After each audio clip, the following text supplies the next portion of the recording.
হাস্যকর মামলার রায়। যারা দেশের বাইরে চলে গেছে, যারা পলাতক, তাদের ফাঁসি হচ্ছে, কিন্তু যেসব আসামি দেশের মধ্যে আছে, তাদের কবজাতে আছে, তাদের হয় 3 বছরের শাস্তি, 5 বছরের শাস্তি। এগুলো হাস্যকর। এই যে মামলার, তাহলে আমি বলবো হয়তো যে তদন্ত সংস্থা আন্তর্জাতিক অপরাধ ট্রাইব্যুনালের তদন্ত সংস্থার তদন্তকারীদের তদন্তের ঘাটতি আছে, না হলে প্রসিকিউশন টিমের ঘাটতি আছে, না হলে বিচার বিভাগের ঘাটতি আছে, যে কোনো একটা। কারণ আমরা দেখতে পাই যে তদন্ত সংস্থা ভালো করে তারা ইনভেস্টিগেশন করতেছে, তাহলে তাদের এত স্ট্রং প্রমাণ থাকার পরেও প্রসিকিউশন তাইলে ঠিকভাবে হয়তো দিতে পারতেছে না প্রমাণগুলো। প্রসিকিউশন টিম যদি দিয়েও থাকে, তার মানে বিচার বিভাগের সমস্যা, তারা প্রপার বিচারটা করতেছে না।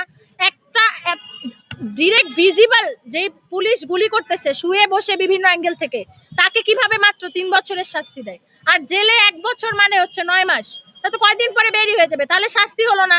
তার মানে নিয়ম মানে কি দাঁড়ালো? বাংলাদেশে মানুষ হত্যার কোনো বিচার পাইতেছি না, বিচার। তাহলে কি তার মানে আপকামিংও এরকম হবে, কখনো বিচার পাওয়া যাবে না? এটাই তো হয়ে আসতেছে। কিন্তু আমরা এই ফ্লোটাকে এবার আমরা মানবো না।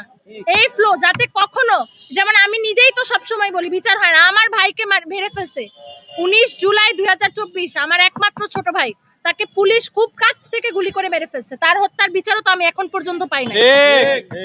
অন্যান্য বেলায় সবসময় বলে আসছি বাংলাদেশে বিচার নাই, কিন্তু আমার ভাইয়ের এই বেলায় আমি এই কথা মানবো না। আমি কখনোই এই কথা বলতে চাই না যে আমার ভাইয়ের হত্যার বিচার আমি পাই নাই।